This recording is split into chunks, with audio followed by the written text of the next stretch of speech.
President Obama's re-election campaign announced today that it raised more than $70 million this summer for his re-election. What does that mean, really, that he'd raised that much? In absolute terms, it means nothing. I mean, yes, that is a lot of money, but the campaign and its money don't do anything alone. It's a competition, right? And the Obama re-election campaign will be up against not just whatever his eventual Republican opponent raises, but also just pure anti-Obama money, too. The conservative billionaire Koch brothers entered this election season, for example, with plans to spend $88 million against President Obama. As of this week, we now know that their new goal is not $88 million, but $200 million or more. Republican operative Karl Rove is in the same ballpark. He founded the super PAC American Crossroads. Overall, his operations raised a reported $70 million that they used against Democrats last year. He now says they're going for more like $240 million to use against President Obama this next year. Does that parade of numbers make your eyes glaze over? As Mom would say, that's natural. That's your brain helping you skip the parts you don't need to memorize so you can grok what's actually wrong here, the actual crux of the actual problem. This is not about who's ahead in the race to get more millions and billions. The problem is that that's the race. That's how you run. That's how you win. Who has that kind of huge money to spend on politics these days? And why have we given those people control of our democracy? It's very few people who have that kind of huge money to spend on politics, it turns out. The 1% of the 1% of the 1% of the 1%. When you get all misty-eyed about life, liberty, and the pursuit of happiness, or the general welfare, or the Commerce Clause, or due process, nerd, do not hide it, own it. When you get all misty-eyed about American democracy, you're not getting teary-eyed and proud about those three individual rich guys who have given almost all of the money Karl Rove's American Crossroads has taken in this year. Three guys, 92% of the money. The Three Stooges had that many guys.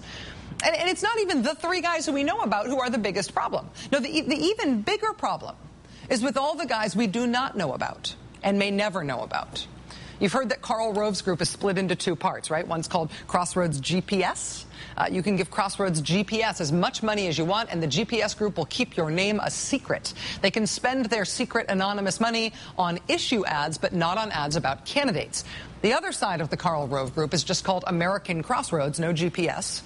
This part has to list its donors' names in some publicly available reports. But in exchange for that disclosure, they can spend unlimited money for and against particular named candidates. So not just issue ads, but candidate ads.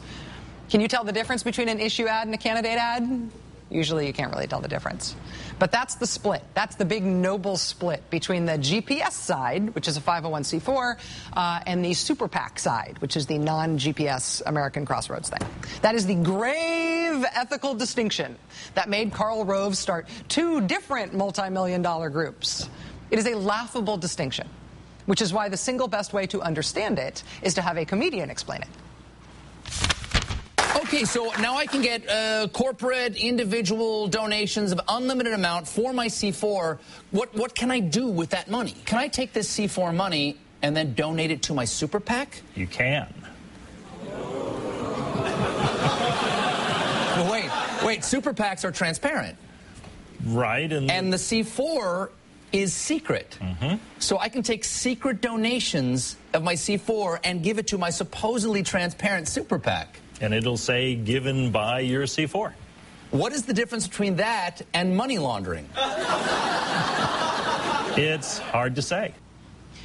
So in this environment where you are not allowed to work in certain kinds of campaigns unless you say where your money comes from, one of the places you can say your money comes from is from the anonymous place. The fact that you say it's from the anonymous place is all the disclosure that you need. And in that system, that might as well have a flashing red sign that says, insert bribe here. In that system, Karl Rove's group would now like a little more slack, please. American Crossroads filed a request with federal elections officials yesterday asking to be freed up to do a little more spending with even fewer restrictions because the rules are too tight for them. See, unlimited and anonymous money laundering is just too restrictive, they say. I know, it sounds like despair. This is how I think of despair. It sounds like give up time now, right? I mean, despair is always waiting, just one unexpected surge of gravity away. But do not despair. Seriously. There is a solution for this. It's not easy. Frankly, it is a hard solution. It requires a lot of work and a lot of working together, but it is possible. It is a real idea, a specific idea that could fix this problem. And it's been put forward by a really, really smart guy who joins us next.